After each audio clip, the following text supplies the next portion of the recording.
when someone green texts you, you just like you don't want to respond. They have green text people always have lower priority than blue text people. It's just annoying. And you know what's even worse? Because I have to deal with this when there's group chats with all the teachers at the rock school. When they have an Android and the way they respond, have you ever had that happen? And it goes into a whole new text chain? Why? Yes. Why is it that dumb that their phone does that automatically? So then multiple people will. So I'll have like 4 different things. I'm like, this is... Why is anyone thinking Android is good when it does stuff like that still?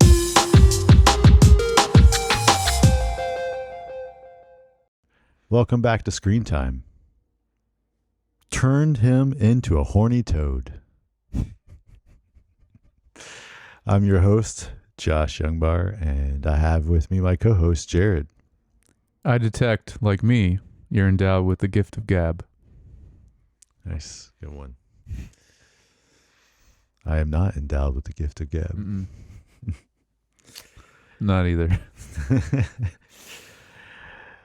Today we are talking about Oh Brother, Where Art Thou?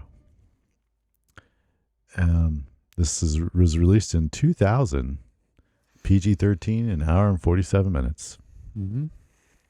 In the Deep South during the 1930s, 3 escaped convicts search for hidden treasure while a relentless lawman pursues them. Yeah, it's yeah, pretty much. Which sums it up. Yep.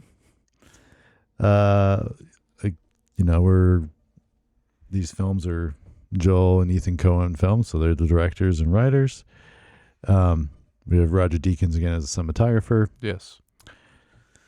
But this time we have music by T-Bone Burnett. Yeah. So different music. I had a question about everything so far. Have they all been? Because it seems like they have all been directed and written by the Coens. All of them. There was like on the Hudsucker Proxy, I think was it Sam Raimi was a co-writer. Was writer on that with the brothers. Okay. And then this they had on IMDb they had Homer because the poem that is like based off of or something. Okay. I think or something, whatever. Yeah. But that's not really. It's just like a way IMDb does it. Like sometimes they'll credit the book something was based on as well. Yeah, they'll put that under writer if it's whoever did the book. Production cost $26 million. Not too bad for. Still a big jump from all of them that we've done so far, though. Except for Hudsucker Proxy was like. Was that one high? Yeah, it was a lot. Yeah. Because even the last. Yeah, it's $40 million. Oh, really? Yeah. Man. Yeah. All that, this period sets and stuff. I know, but that much more, Yeah. I keep forgetting it because we're doing like, it's been, I guess, a couple weeks now. We'll still be out of order from when we recorded anyway. True. I was going to say the last movie we did, but I was thinking about Fargo, but technically that is the last movie we did, but not the last one that you all will hear. Yeah. Yeah, true. I was wondering how much that was. That was pretty low, though. Yeah, that one was. It was, Fargo was like, let's say, 7 million. Yeah. Yeah. That's really good for that movie. Yes. 7 million. 100%. So we had 2 Academy Award nominees nominated for Best Cinematography and also nominated for Best Writing Screenplay based on material previously produced or published. Neither, just nominated and didn't win. Our boy Roger. Yeah. Always at least gets nominated or wins. It's just something. Gets something. Yeah. Just kind of the main talent that's recognizable to me as a kind of, because there's like a list of like crazy amount of people in this movie. So we got George Clooney, John Turturro, Tim Blake Nelson, and then John Goodman and Holly Hunter. Mm-hmm. They were kind of the recognizable people for me. Anybody else that you recognize? Well, I have a note about two that are really obscure that I'm going to talk about later. Okay. And like give the reference to why I know them. Okay. Because then you'll recognize it. But the other one I'm surprised you didn't recognize this one is Stephen Root. Well, he's only in like one scene, but he's the guy that the stapler guy in The Office. Oh yeah, and he's in. He's like near the beginning. He's got the eye. Right. Mm-hmm. Yeah. Yeah, I did. I think he was. I think it was only scene he was in though, right? That's true. Yeah, he was in minimal. I do remember seeing that But, guy. I mean, we always go to that Office Space for that. But even though he's been in so much stuff, that's the memorable role that at least I knew him from. Yeah. Okay, so kind of get to all the little upfront stuff. So then, what'd you think of this film? Is this the first time you've seen this? No, I've seen this once when I was a teenager. Okay. And so it was probably shortly after it came out, and I remember hating it. Mm-hmm. But also I was a teenager, so I'm sure I did You're not just understand hating on it. everything. You're Yeah. just Oh well, that an too. angsty teenager. Right? Yeah. It was probably my goth days. That's another reason. Yeah. But I mean, I think it was. I mean, the themes of this. It's like I don't think I fully understood it at that time. But this time watching it, I did like it. Definitely liked it more than the first time. Mm-hmm. Still don't love it though. This movie. Okay. There's still some things about it we'll get into later. But I had for my overall thoughts, I had something here. My main, I think the main, well, I'll say one positive and one negative. Okay. Right off the bat, I think George Clooney is so good in this, and it made me like forget. I'm like, oh yeah, he's a great actor. He was like one of my favorites in this. But the negative was, especially the ending of this movie is really weird. And I was like, I don't know about this ending, but yeah. So it was I'm kind of in the middle with it this time. So yeah, what about you? Yeah, I was kind of, I mean, I probably might have liked it a little bit more than you. Okay. But in general, I definitely didn't love it. Mm-hmm. It was fine. Like I wouldn't rewatch it probably. It just kind of almost felt like a bunch of kind of set up skitty scenes, like kind of just, which is kind of, I mean, it is a comedy mixed in with like the stuff, and so I think it kind of kind of worked, some of them, and some of them didn't. So I think it's kind of where I was at, and but it's decent film. I mean, there's stuff to like you said, like Clooney's performance is great, and very different than anything I've ever seen him in before, for sure. And then cinematography is great. Yeah, well, yeah. And then the music even is catchy, like the song they do. The song they do is good. I mean, like, as like, I don't honestly didn't look this up. I guess, was it written for this film or was it something that existed before? I think so. I mean, because when we get into music, I mean, this guy, he has written stuff like this before, so I imagine it's something that he wrote. Yeah. And then they all at least sang, because it sounded like he was at least George Clooney sounded like he was actually singing it, or at least recorded singing it, and then obviously when you're filming, you're dubbing it like you would a music video. So yeah, I think I'm assuming it's probably was made for the movie. But anyway, as far as that goes, it was a very catchy song. Mm-hmm. So like, I think that was a standout thing. Yeah. Cool. Well then, let's get into spoilers of Oh, brother, where art thou? So, what are some of the scenes you liked or didn't like? Let's see. Where do I want to start? Well, I think this is the closest to the beginning. I have a note of. Mm-hmm. This is a scene I really did like was near the beginning where we see let's see, what is this? Oh, where we see all these people. They kind of hear all these people singing and slowly walking in the water to get baptized, and then obviously they join them as well. I thought it was a really cool visual, and that was like the first scene. I think I was like, oh, this is really cool. Uh, just the way they did the scene, I really liked, Yeah, and kind of how they stumbled upon it too. Yeah, I had that down. Also thought it was just funny the way. Well, so I think the scene was funny too, just the way like they were all of a sudden thought like they were they were forgiven, so then like they didn't have to go back to jail anymore because they're like, oh, my crimes are forgiven. Yep. And he's like,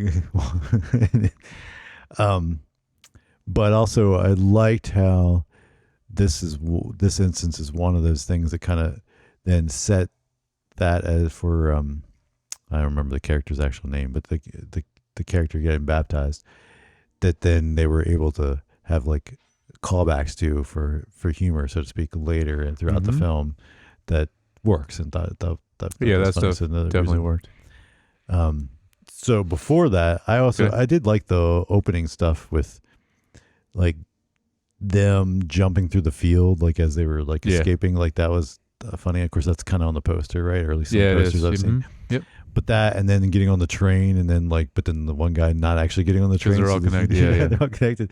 So there was some funny sequences in there in the opening that I liked. That was the way that was, and even the way the stuff was kind of, shot and kind of crafted to kind of see that stuff. But, what else did you like or not like?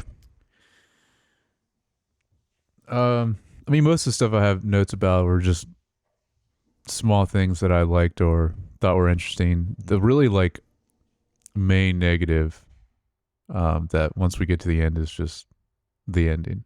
Is what I really like will mention when we get there. But I really like, especially because of the type of song and music that they're playing. The Soggy Bottom Boys is like a perfect band name for that, like that they come up with. I was like, this is great band name. Yeah. Yes, it's a great band name. Yeah. I actually had that as the nice. I love that the sequence of them showing up at that place to record. Mm-hmm. That's where Stephen Root is. Yeah, he's recording them. Yeah, and then because then they think.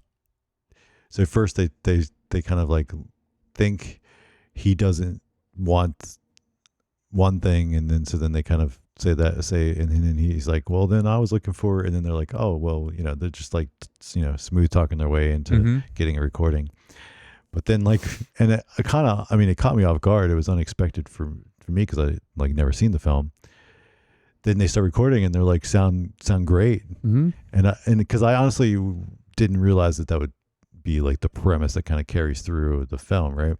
Which is again is another thing that you keep getting those hints throughout of like this song is becoming popular, but they have no idea till towards the end of the film. But I mean, up until that point, the other sequences you'd seen, they were just like hodgepodge of things that kind of didn't go well, and they kind of managed to get out of it and not get caught or get like whatever, and they keep moving on to the next thing, right? And so I was kind of expecting like this to be just some craziness ensue, and then they move on to the next thing, and which kind of happened. That's kind of how happened. Yeah. But then and when they actually start laying down a track, you're surprised. You're like, oh, actually they sound really good. And you're like, oh, that's a catchy tune. And then anyway, so the guy they pick up, so they already kind of know. Well, they haven't heard him play, but they know because of what. Yeah. He's saying like, like he sold his soul to the devil so he could play guitar. Yeah, and they're like, well, I don't know if you should have done that, but but so they kind of already know that. But then I kind of think about with them, because they don't really say like how long were they actually like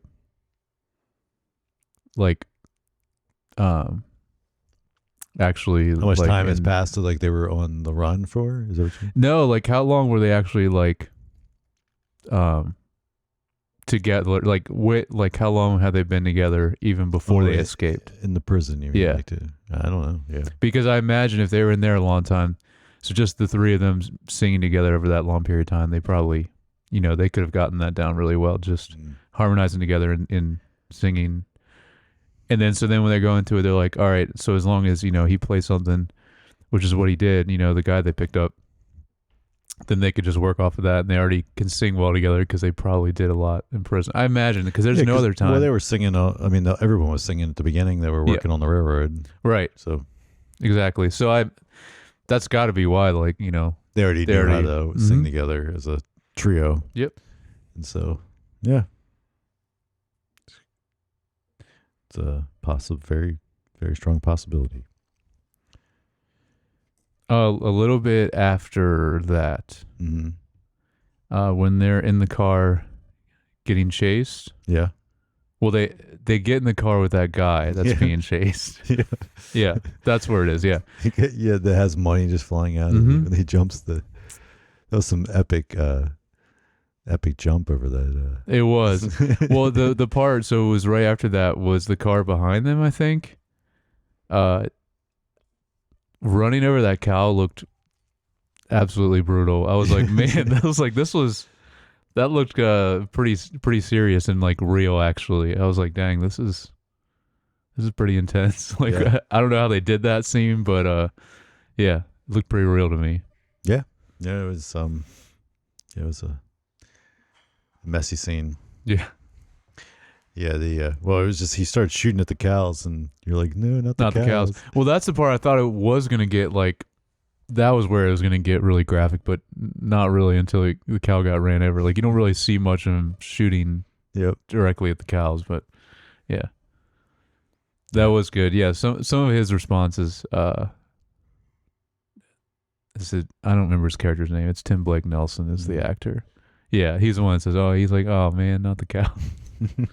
That was good. So, see, I have three more, and then something I'm going to talk about with two characters that are obscure. So I don't know how much you have. Well, I just like kind of the scene. One of the other scenes I liked was the KKK rally. Okay, I have a note about that. I thought that was kind of funny. I mean, they're trying to save their buddy, and so they go into disguise, but then Well, that was my note about it. Was just it was just so random, them like in that scene, especially the way it unfolds. It was very unexpected, and I was like, oh, okay, this is where we're at right now. I don't know. I just thought it was funny, like, because it's not surprising then, because John Goodman's characters, we had met earlier, he screwed him over, and did like George Clooney just sitting there and like dumbfounded, like waiting to get hit over across the face. Doing that, He just leaves with their money.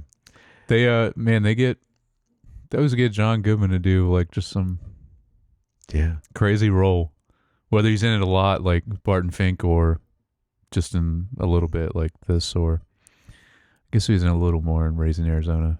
I was kind of in between. He was the escaped convict in Raising Arizona. Now he's on the right now. Yeah. What do you say he was? The murderer in Barton Fink. No, but in this, he's selling. He didn't say specifically selling Bibles, but something to do with like ways to make money and in religion or something, right? Yeah, or something. Like, it was very vague about it. Yeah. Yeah. Who knows? It was a scam. Yeah. But there's a little pretty spot on the countryside where they sat under the tree there. Oh yeah. And they had a picnic. Yeah. Yeah, it was nice. Like one of the little, cause I do like some like the little comedic moments like you were talking about, like, or even like the way Tim Blake Nelson's character responds, or just like the little comebacks they have every now and then, the little witty things. Yeah. One of my favorites that kind of goes out through most of the movie, I would say, is just how much Everett is constantly worried about it, how his hair looks. I thought that was great. Yeah. I like that. Like even when he falls asleep, first thing, Dapper Dan. yeah, and the hair product too. He's always trying to get, yeah. And they didn't have it at the store. Yeah. But then where does it show up again? I'm trying to remember. It does show up again, or it shows up somewhere else, right? Yeah, he finds it somewhere. Yeah. Yeah, you find okay. Yeah. But yeah, I thought that was good. Those are good touches. Yeah. Like all the little stuff, like I think the lack of a better word, world building, even though it's like not really. Yeah, very small scale. Yeah, but it's still that stuff's done really well, and the. It's also funny, like the fact that he's so worried about his hair, but it's like someone like George Clooney that has like great hair anyway, but it's like it's just funny, like someone like that, you know what I mean? Like yeah, so I thought that was good. I have the only other scene, you might have a note about it too, is when they run into the 3 sirens. Mm-hmm. And this scene I wasn't sure about, because I'm like, is this actually happening? Right. Because the way, well, especially the scene afterwards, when they kind of wake up. But I like I wasn't gonna do this quote because it would have been too long, but it's the quote he says. I think it's right after they wake up. Yeah, and they see that oh man, what is his name? Everett is George Clooney. Oh shoot, hold on, I had it in here somewhere. Pete. Yeah, so Pete is John Turturro. Mm-hmm. Yeah, because Pete is they think he's turned into a frog. Yeah, Yes. and that was great how his like clothing was laid out, and it's just It's just there. But the line he says was great. He says, well, he calls them sirens, not sirens. He says them sirens loved him up and turned him into a horny toad, which just kind of goes along with what you're talking about. Yeah, with your quote. Yeah. Yeah. But yeah, I like that. That was great. But at that scene though, I'm trying to think. They didn't really explain how then Pete got to the Back to to the or like wall. to the whatever the leader guy. I don't know what his name was, the but wall yeah, man. sure, yeah, yeah. So like that, they didn't really explain that too much, but Or why they I mean, I guess they're saying they were sirens so that they were able to put them to sleep, because it's not like they right. No, that's what they. Yeah, that's what they. yeah, yeah. So like, and then I guess but why he only took one of them and not all 3 of them? It Right, doesn't make exactly. sense. No. Yeah. I mean, I like going into that scene is great because that's very realistic, because they're literally driving and all they did was, I'm assuming, just saw a glimpse. And it's like 3 dudes anyways would have done that, but it's like 3 dudes that have been in prison for, Right. you know what I mean? Yeah. So it's like, They're like, that's "Ooh." very believable. Yes. So, yeah. But also it was kind of funny. Like you said, like just the plot wise, it's kind of a weird It is. thing that happens. Like where they, That's why I thought it wasn't an actual scene, but it definitely, I mean, unclear how they just fell asleep though, and yeah, and I get I only then took why the they one. only took the one guy, Right? Yeah. So Of course, it led to some funny lines and moments about the toad. And Exactly, yeah. So it's funny, but I mean, I guess it kind of goes along with like we've been talking about with a lot of their movies, not just like the silly cartoonish stuff, which is like there's a little bit of that in this movie too, but more of the not with all their movies though, because I guess Fargo is like the most grounded probably of Yes. all their movies, but a lot of their movies have kind of a little bit of that heightened reality, or they'll do stuff like that. Because even in, what was it, Barton Fink, there's a scene where I thought he was dreaming, where he wakes in the bed and the girl is next to him. But no, that ended up playing out too. Yeah. So the same kind of thing I was kind of feeling with this one. But then, Yeah. yeah, because again, like I watched this when I was a teenager, but there was like very few scenes. I did want to say that actually the scene of them recording and singing that song, I remember seeing that a lot. I think that was in the trailer. So I remember seeing that even before watching the movie. So that is what I remember the most of this whole movie, is that scene of them singing, whether it was when they were recording or when they're performing at the end. Yeah. Like that, I remember seeing a lot. So that's what I remember the most about this movie. But some of the other scenes, like the siren scene and other stuff, I'm like, yeah, I don't remember this at all from before. Well, I imagine from a marketing standpoint, like leaning into it, if you have a song that could be become, because then sometimes that helps films have more popularity because you get a catchy song. And Yep. like one of the, there was The Greatest Showman more recently kind of benefited from like, just having music, the soundtrack that people wanted to, so then people kept going to see the movie because they liked the soundtrack so much. Mm-hmm. And so, well, I mean, Disney, Pixar, all of them, I mean, they do it all the time with their movies. Very true. Well, speaking of that, when they perform at the end, that was like another. Thought that was just kind of a funny scene. Like they how the events played out. Like they just kind of end up there, and then also like as he gained popularity, then Holly Hunter's character like suddenly was like interested in him again, and then of course then they. That was something I didn't remember either. That's his wife. Yeah, like. I didn't remember. Well, I saw her in the cast, and I was like, who was she in this? But then, obviously, we talked about her before, like how very recognizable and has a very unique voice. So, like, even if she's dressed a certain way or something, you always know it's her, for sure. Well, but yeah, that was like built like Angela from The Office.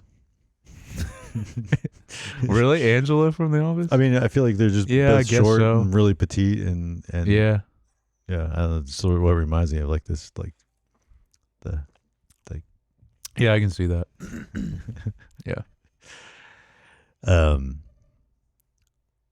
Yeah. So that scene, I like the interaction, just how it kind of brought the culmination of a lot of different things. The whole thing there, the governor, and then him parting them, but then of course the scene right after where the lawman finds him anyway. It's like, oh, I don't care about that. Didn't you? Yeah. Like, didn't you hear? It was on the radio. But also like to where like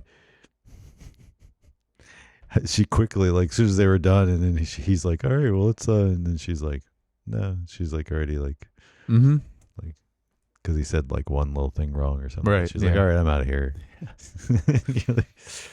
Well, it's like, I mean, in that instance, that makes sense. Like, you don't really think like they're just gonna end up back together forever, right? Especially the way when they meet for the first time in the movie,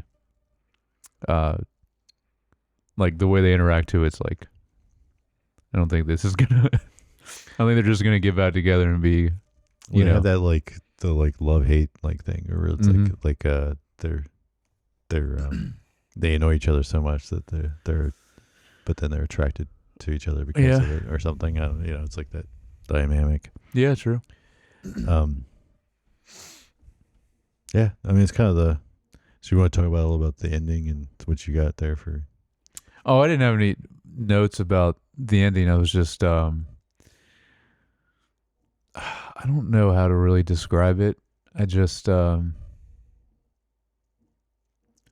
seem much of a conclusion, and it kind of seemed like it just ended. I don't know. I don't really know how to describe it. It just was. Right, because, I mean, so we get the flood, or the flood happens. Well, see, okay, so that's another thing that's just, I understand, because actually I have a thing when we get into, obviously, themes of this movie, like that makes sense why that's there, but it's also just weird, and yeah. So I don't know. There's just stuff like that. Yeah, what kind of it also the flood kind of plays into what you're talking about before, like where there's like the heightened things that are kind of not quite grounded in reality, Mhm. right? And it's definitely one that's kind of. And I think some of those like things, just the cow on the roof, like they see the cow on a right? roof or Yeah, something of a house. exactly. And sometimes when they do Seems almost like his dream, right? Like, yes, and sometimes when they do those things in their movies, like I think it works, mhm. but sometimes I think it doesn't. Actually, this reminds me of the weird stuff that was at the end of Hudsucker that I thought was weird too. Kind of similar to that, as now that I'm thinking about it, where it's like heightened reality, but like I don't know. I just didn't think it like didn't fully work for me. It was just Yeah, kind okay. of weird, maybe for just the sake of it being weird. And it's weird that both of those are like the way that they chose to end those movies too. Yeah. Yeah. Yeah, and I mean, I'm kind of with you. Like when the flood happened, I was like, okay, and then like they're floating around, and it was just like, and what's his name, just floating on the piano, and Mm-hmm. yeah, it was kind of like this is kind of weird. And then yeah, because doesn't they just go? I'm trying to remember. They just go to like right after that. Then it's just like kind of almost jumps ahead of time and just shows Yeah, I'm trying to remember the very because it's just final like him, shot. him and the Hollyana are walking. They're walking, yeah. And then you see the blind guy on the railroad tracks at the end, just like a shot of like framed him going. That's right, going away. That's how it ends. Yeah, that's the last shot. Yeah. So that's what I mean. Like, not really. I don't know. It just didn't seem like much of a Like, conclusion. Yeah. You know? Yeah, like you said, there's the symbolism, and it's like, oh, Sure. Yeah, there's that. But yeah. Yeah. All right, let's get into some of the visuals, the cinematography. All right. Well, so before we do that, then I want to talk about those two people. Sorry. No, it's all right. I had that. I had to mention this because I saw these two people in the movie, and I was like, man, it's again like we've done this in a lot of the movies we've done recently, where I'm like, I know this person, and I had to like go on IMDb and then kind of like Google around or look, and what I found out was there's two people in this movie that are obscure Seinfeld characters. And because I was like, oh, and after I found out that there were Seinfeld characters, and then I found out which specific Seinfeld characters, I was like, this is great that they have. And I mean, I'm sure the Coens are big Seinfeld fans. This would have been after it ended too. Yeah, like right after, because it was 98. Well, I mean, it depends when they filmed it. The film actually filmed it. It came out in 2000. Right, so it would have been probably filmed it in 99-ish. Yeah, but so would have been still right after it, because the finale of Seinfeld was 98 or 99? It was 99. 99, okay. Yeah. So, I mean, although the ending to Seinfeld, a lot of people hated, but still, like that, they would have been these random actors. Although I don't know how big they are in other stuff. It's like they probably were pretty well known at that point. Yeah. You know, even if they've only been in a couple random Seinfeld episodes. But anyway, so the which ones are they? Yeah, so the one is the leader, the lawman or whatever. Okay. You know, it's funny. Did he look Every time familiar to you? I saw him, I was like, he looks a little familiar, but I never. And then he didn't. Nothing ringing a bell when I was looking at the cast and IMDb. But All right, so he's not quite as obscure. The other one is way more obscure. So the leader guy. Okay. Lawman. Yeah. Okay, he is. I had to write this and be specific because I had to look and see even where this was at in Seinfeld. So this is George's boss, Mr. Kruger. So this is the later boss, not the boss you never see. That's like Larry David's voice. Yeah. That, you know. So this is his boss later, Mr. Kruger. I'm trying to remember what he does there, but like, this is the boss that like when they have meetings, the boss is just like, yeah, I don't care about anything, and like just does like one time he interrupts George and he's just like, hey, look how many times I can like twirl around in my chair or something. You know, like he does like random stuff like that. So that's this actor. He's in a couple episodes. Is that the one where the one episode George tries to be like a T-bone guy and gets a T-bone steak? Is that the same? Or is that a different boss? I'm not sure because I know it's not the boss that he thinks about like the comeback later when he's driving. It's not that boss either because that's a later boss as well. Because he goes through so many jobs in that later. Yeah, because it's not the boss. Because then there's the boss that he tries to like Elaine the roofie. or Yes, Jimmy, not him Rufy, either. Jimmy. Yeah. Yeah, so no, he's definitely later because I remember. Yeah, he's in later seasons, and I wish I remember what like he actually did the job. And Of course, yeah, it's not when he worked at the stadium either. no. But anyway, so he was still in like a few episodes because I remember there was some stuff that happens when he works there. Might be the place where he oh, you know what? It might be the place where he I think he pretends to be crippled, and then like one time he's walking with the cane on the other side by accident, and then the boss like asks him about it, and he basically shows him in the mirror. He's like, no, he's like, this is just because he's like from your perspective, you know. He goes and all that. I think it's that boss because he does that to pretend like he's handicapped so he gets to use the bathroom. to use the bathroom. Yeah, exactly. Gotcha. So anyways, that's him. Yeah. So he was in a few, but this other guy, I was Right. like, this was driving me crazy too. This guy probably was in one episode of Seinfeld, Okay. but you'll know who I'm talking about. So this is one of the guys that's with in this movie, No Brother Where Art Thou. I don't think he's ever even says his name, but he's one of the guys that's with the mayor. Okay, like Yeah. in that group. Or governor. I think it was Is it- governor, state governor. Okay, 'cause I remember when That's they what they- talked I to think him. that's what they were running for. Was it governor? I think. Okay. 'Cause I remember when they get out of the car, right when they're done recording, and he mentions that he's running for. Yeah. Is it governor? Okay. I think so, because that's why he can pardon them from the. Right. Okay. So one of the guys in there, I was like, man, this guy looks familiar too. So, this is from Seinfeld. This is Dan, the high talker. Do you remember this episode? So it's when, so this guy is dating one of Elaine's friends, Mm-hmm. and when Elaine calls, She thinks he answers, but his voice is so high pitched. He thinks it's her.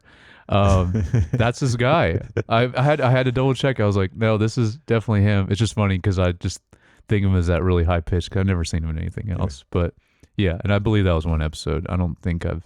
Yeah, it was probably just. If it was more than one, it would have been just like two back to back. Oh, so actually, I did have a note about this. So going back to the other guy again, Mm-hmm. this one you'll probably remember too because this was later. The other thing that happens to George with this guy, this boss, Mr. Kruger, is this is the guy that he has the photo. So he has a photo of Mr. Kruger with his family at the beach, and then George is in the background, and then he steals it and gets it airbrushed or tries to get it airbrushed out. So that's the guy that's in this. That's the only thing I remember that happened in that later part. But yeah, That's right. Okay. yeah. All right. So there you go. I was like, I got to mention That this. is obscure. That's what, Anytime as it's- Seinfeld lovers. Yeah, anytime it has related to Seinfeld, I gotta mention it. So again, That's though, good. I'm sure the Coens probably were into Seinfeld. Probably. Yeah, I mean, everyone was in the Yeah. 90s. Who did? If you didn't like Seinfeld in the 90s, there's something wrong with you. I know. All right, yeah. Now we can Yeah. No. So cinematography. cinematography. It had to be. I mean, there's a lot of stuff in here that's nice shots and stuff. So I kind of some of the landscapes again, especially in the beginning, like some of the stuff of really setting the tone of the environment that we're going to be living in throughout the film. I think some of that stuff was really good. That was the only note I had was a lot of the landscape shots, especially at the beginning, were really nice looking. I think a lot of lower light scenes, like campfires, indoors or at night, like all looked really good and like kind of had some nice lighting and just. So how is nice this look. in the evolution of Deakins? You're talking about how he's been doing things. Well, that would where he be like didn't- some stuff that they didn't play with as much in Fargo. Right. Like I feel like most things were pretty well, like they weren't like a darker scenes where this had a lot of Mm-hmm. different scenes where they were hiding out somewhere or sitting around a campfire doing different things and So did he change or is he doing more his Deacon style like you talk about with well lighting just like in that this? that's obvious. Those are a lot of times that kind of stuff's more challenging to light because you want to be able to see what's going on but you don't want to so it's like a balance to kind of make it look nice. Without making it made me overexposed, yeah. it just made me just reminded me of the stuff from 1917, then like where they Mhm. like, which is obviously much later, but um, you know, him. It's like you see this and you're like, oh, he was experimenting with using some practicals and stuff, the like light, the faces, and some of these scenes, and which is like I remember us talking about that, like where they had like lamps going on and off, so the light was coming from the right direction Yeah. on a 360 and one of Yeah, those it's like cool. bunker shots. Um, just like kind of reminded me of some of those scenes because the warmth, the glow from the fires and stuff. Um, so I did, thought some of that stuff was really good. Um, the scene, I thought it was the shot over. It was like an overhead shot. It was probably a crane shot. Um, of when they stop at a crossroads because then they're gonna pick up the hitchhiker, which ends up being the guitar player. Oh yeah. And it's like there's a scene, and it's just like it literally looks like an X, but it's kind of lower corner, lower third corner Mm-hmm. left, and then just the roads go out, and they just stop right there, and he's like right there, and it's just the composition is just like great Yeah. in that shot. That was definitely one I noticed too.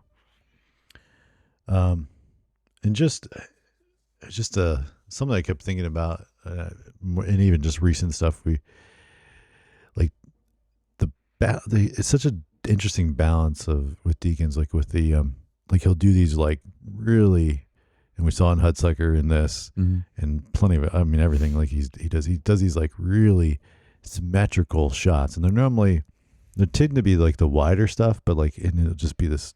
There'll be so much in the frame, and it's just so pleasing to see because it's of the symmetry in it. Right. But then it's like, that's not all. I mean, like it's not like everything is that way, right? Mm-hmm. So it's like does such a good job of balancing that mixed with like the other things that are a little bit more abstract and interesting from a not abstract's not the right word, but like more weighted and less like weighted one side or the other, and just kind of um, instead of being perfectly balanced as like a symmetrical shot would be, and the composition. So I just Yeah, and how do you balance that too? Of like how often to do that? Like you said, Right. not do it for every scene, but do a good balance of that Yeah. in other type of shots. Yeah. takes some planning for sure. But then the last thing I was going to mention, so that those are just kind of highlights. But the last thing I was going to mention is this was. I don't know if I couldn't find out if it was Deakins first doing this, but it was definitely the Coen Brothers' first film where they did all the color grading digitally.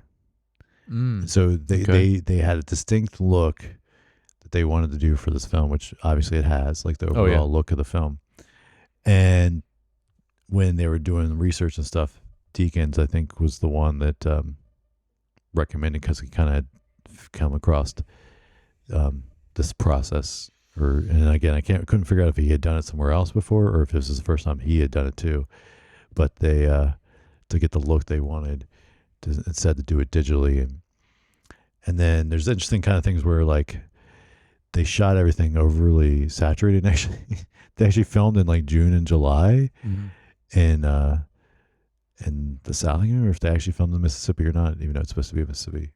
I think they did down that area, but anyway, everything would be green.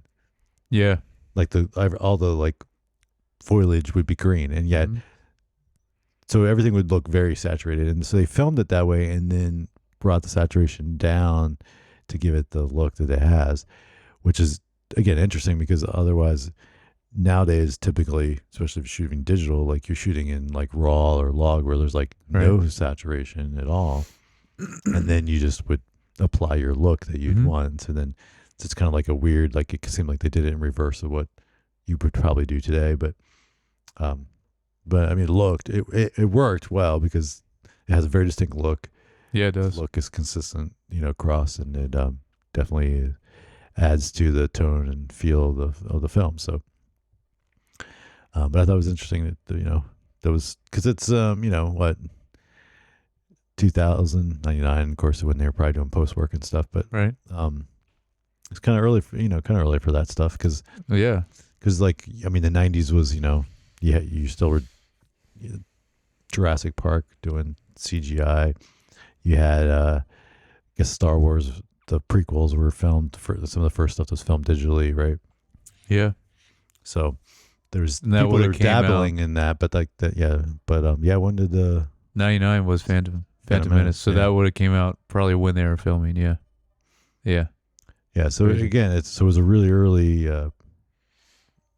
tech to dabble in, but they did for this. To Yeah. get that look, which maybe that's where some of that extra cost was on this over the. True. Yeah. Yeah. Because like we talk about like in a lot of these where they're period pieces where you have to do a lot of sets. It's like this is a lot outdoor. Mhm. Now there are some, but most of it was outdoor. It's like what? Well, the recording place that's a very small room, but then like where they play at the end, that seems like probably the biggest Right. actual like location. Everything else is outside. You don't really need to. I mean, you got to find the old cars, Mm-hmm. but there's not like Yeah, there was like the old, little bit of old town outdoor stuff that they. yeah, it was a like, little bit yeah. when he runs into his wife the first time. Oh, that's The right. kids, but But even that would be a like, very small you could film on. You wouldn't Yeah. have to make a big Yeah. whole street. Yeah. Just like with Hudsucker, although they went a little further with it, so they probably made somewhat of a street, like when they were outside and the kids, like towards the Yeah. end. So, Yeah. but no, that was all miniature. That's right. I remember you talking about that with that one. well, No, there's a lot- the there's a shots lot- at the end were yeah. miniatures, but they still would have had to make a yeah. they still have set. to have some Yeah. some streets on set, but like a lot of this, the stuff, Yeah, that's cool. the wider stuff. Yeah, so that's kind of my highlights of the cinematography, and like I said, there's a lot of good stuff in there. I didn't want to mention Yeah, every scene or whatever, but yeah, just stuff I noticed. So what do you think of the music? So this guy, T-Bone Burnett, I had to look him up, Mm-hmm. and he really hasn't done much at all, but he did True Detective, which is awesome. And Season 1. yeah. Yeah. And the theme song to season 1, which I don't know if you had a hand in or if it was a song that someone else did, but that song is really good. Kind of has the same feel, but a little bit darker. Mm-hmm. Because you haven't watched I haven't it. watched it. Yeah. So, but it said it quoted him for, or it in his IMDb, it said he did all of it, all 3 seasons. So obviously not the new one, which is interesting. So I guess he scored all of it, which is really good, especially the first season. But in this, there was no score. It was just the song. So I'm assuming that's all he did with it. And I tried to look to see, because normally when it has to do with that kind of thing, in IMDb, it breaks it down like composing, that would be the actual score. But then there's like separate sections for music department, which I don't always know what they mean by that. Mm-hmm. Like, I don't know if they just are assisting in certain things, whether it be songs or sound design or no, I guess it would be, yeah, music department. So technically not like audio editing, I guess. I don't know. I don't know how they break it down. It's interesting with certain things like that. So we even talk about that with the Oscars, like Right. what constitutes as like where they say best audio editing or like sound design versus something like Foley also, because that's a difference too between sound design and Foley. And there's normally 2 different people doing that as well. Like there's a lot of different things that go into it. So then music department, I'm not sure. Maybe it's just overseeing it.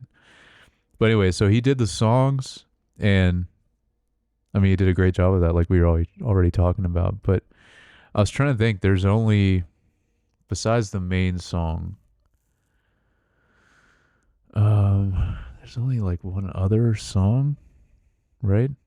Mm. I think I there's- feel like there was like, yeah. I mean, didn't make a mental note. But I just think felt there like was only one other song I heard in there, but there's no like, I don't think there was any times where there was just music going like score wise in it, which was interesting. And obviously like the songs that they're singing just a cappella at the beginning, like those are previous songs. So like he didn't write them, but Right. yeah, I think that was it. So, I mean, you still did great, but it's just weird. Like, I don't really know besides True Detective. So I know he can do it. 'Cause like I was saying, that score and that's really good. He didn't really do much else besides that. more just writing songs, which is interesting. So Yeah. that's it. So themes and messaging. While you do that, I'm gonna bring up trivia. Okay.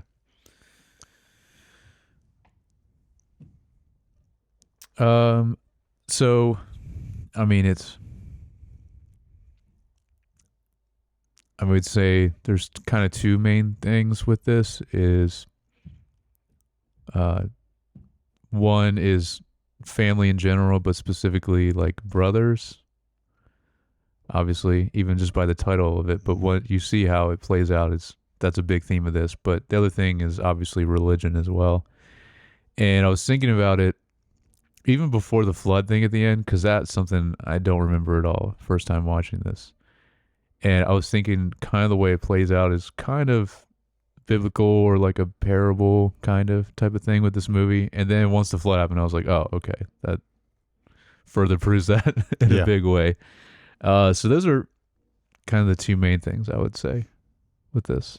Yeah, no, it's kind of along the same lines of, because there's all the stuff with, like, obviously with the baptism, but then of course you have later that the flood, and the flood either being like, kind of like an idea of washing away your history or previous things, and like then you could move forward, which is kind of like, I guess, the kind of theme, or the what it's trying to say at the end there, like, hey, this washed away their transgressions, as you would say in spiritual terms. Yes. and then they can move on and have a different life, right?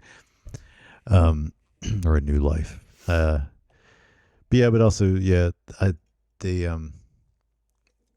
which we didn't touch on, but they go to the one guy's cousin or whatever first, like, and stay in his barn, and then he gets turned in or whatever, and he's like, but we're family.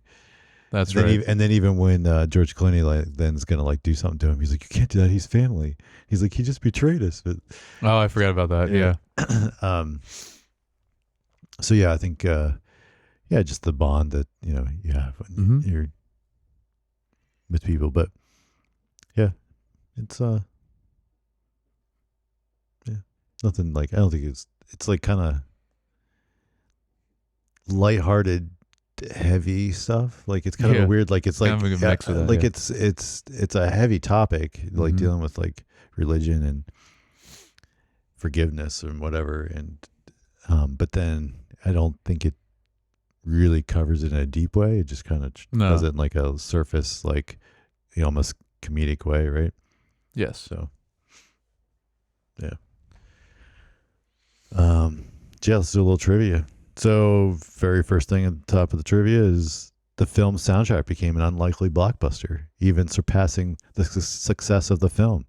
By early 2001, it had sold 5 million copies, spawned a documentary, 3 follow-up albums, Oh Sister, and Oh Sister 2, 2 concert tours, and 1 Country Music Awards for Album of the Year and Single of the Year for Man of Constant Sorrow.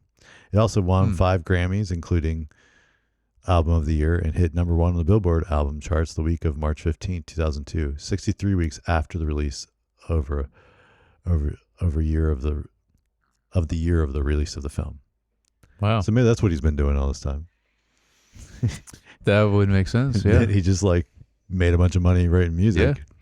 So that's why he didn't do a bunch of other films. Yeah, no, he didn't. And then, well, that would have been over a decade later when True Detective started.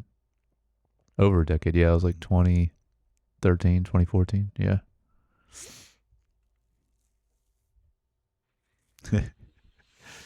So there's about 350 extras hired for the Klan rally sequence. Yeah, it's a lot of people there. But they said a big portion of them were from a military formation troop, and many of them were African Americans. And Joel Coen said he recalled hearing several of them say, "This is the freakiest thing," because they had to play.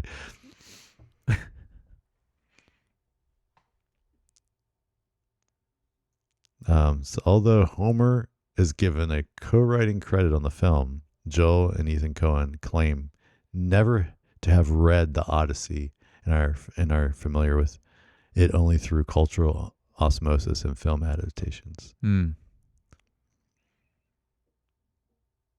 Well, they know enough about it to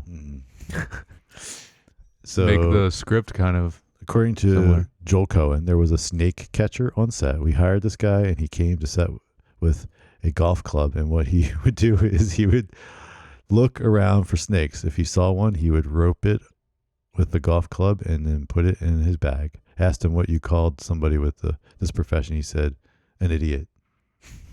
So there's that many snakes around there? Yeah, I guess so. Yeah, probably. Yeah. George Clooney practiced his singing for weeks, but in the end, his singing voice was dubbed by bluegrass singer Dan Tyminski. It's not There you him. go. Dang. Well, that sucks. I thought it was him. The song Well, at least it was going to be him. He Yeah. tried. He tried his best. The song Man of Constant Sorrow was first published in 1913 by blind Richard Burnett. Okay. Tim Blake Nelson's actual singing voice is heard during In the Jailhouse Now. All right.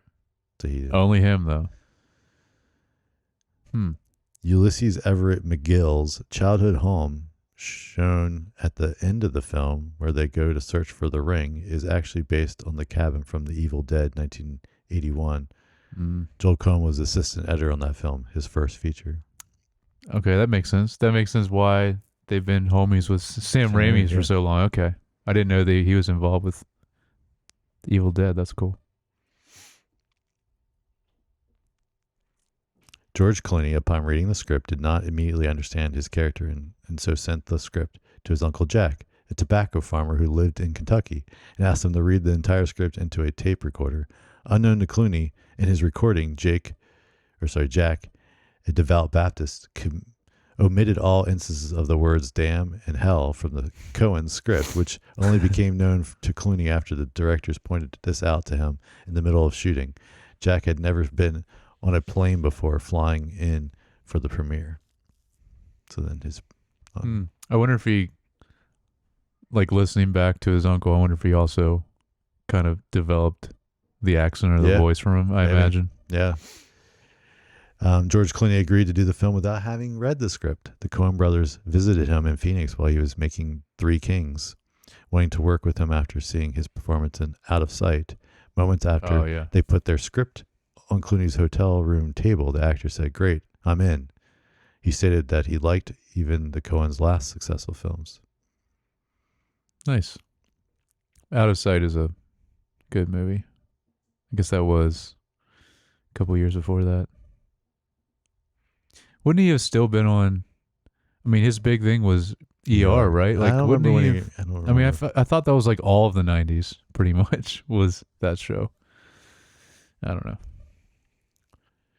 So, about the cow, the American Humane Association, an organization that protects animal rights, mistook a computer-generated cow in the movie for a real animal and demanded proof before they would allow the use of their famous disclaimer. No animals were harmed in the making of this motion picture. After seeing a demonstration at Digital Domain of how the cow was created, Humane Association added the now familiar but then much rarer scenes which may appear to be placed an animal in jeopardy were simulated. So that is the best compliment they can get, because I thought it looked very real too. So they thought it was real and made it. Yeah, and they were the experts on right. Animals. So that's real. I mean, we were just talking about that, like doing visual effects then, like that time. But I guess that's post Jurassic Park. I mean, yeah, but part of the reason, because I've seen many breakdowns of the VFX in Jurassic Park, the main reason why that looks so good is because it's at night.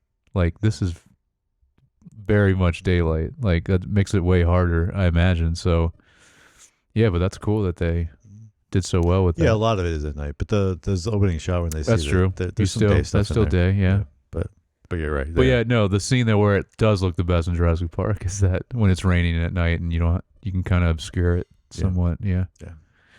But maybe they just took a lot of time on that cow in this, because what else? I'm sure there's other things that they digital removing of things, or I'm sure. Yeah. There's other Oh, stuff, I mean, I know you always mentioned there's always some of that you just don't know, but overall, it's like I mean, the cow on but to me that looked a little fake in CG. The cow on the roof Yeah, of cow the on the house, roof, yeah. and of course probably the flood water. That was probably some of that was CG. it looked really good though. So I Yeah, wonder. yeah. I'm just saying, like they might have. I mean, there's parts of it probably was like a little model. They flooded with water, Yeah. and some of it, but That makes sense. yeah, I'd imagine some of it was CG. Yeah. With the,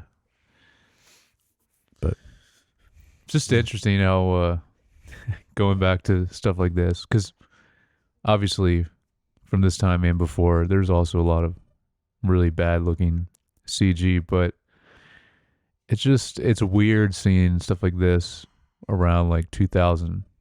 So we're going on almost 25 years now, right. and seeing how good some of this stuff looks. And then I'm seeing like some new stuff now, and again, we've kind of talked about this before. It's like maybe they're just too rushed. Yeah. You know, is that normally the case? Probably. Yeah. Because I'm like, man, some of the stuff now there's still some really good looking rushed, stuff. or because I think so. If you go back to like Well, my point is that it just you'd think it would be way easier now to make it look more realistic, but also there's some stuff that looks not great still. I always get that's what I say. I think you have more of it in the middle ground where it's like, yeah, it's easy to do, and yeah, like I can do it quick and at this budget, and it's gonna look really decent but not perfect.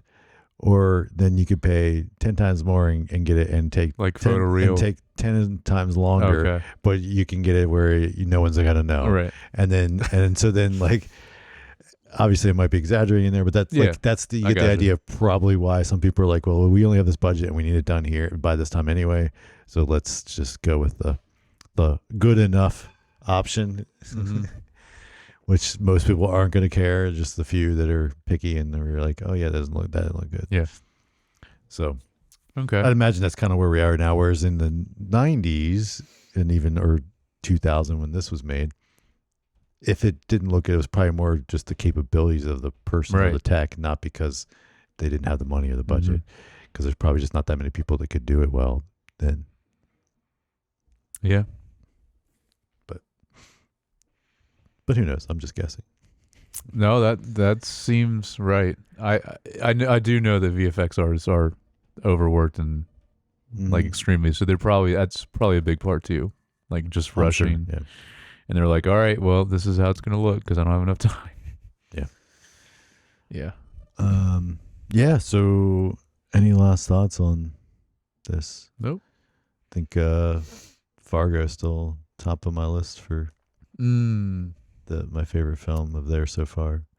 Okay. Let's see. Yeah, but we're doing this out of order. True. Big Lebowski might be... yeah, true. That might be true. Yeah. Well, let's say discluding the Big Lebowski. Yeah, Fargo is pretty high up.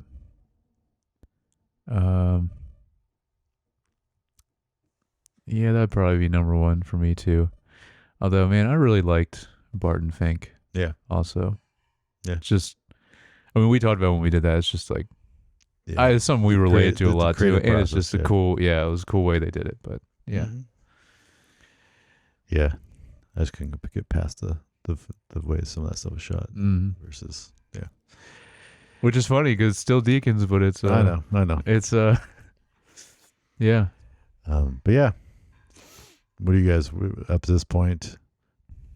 What are your favorite Coen Brothers films? How would you rate them? Maybe let us know in the comments, or you can email us at feedback@screentimepod.com.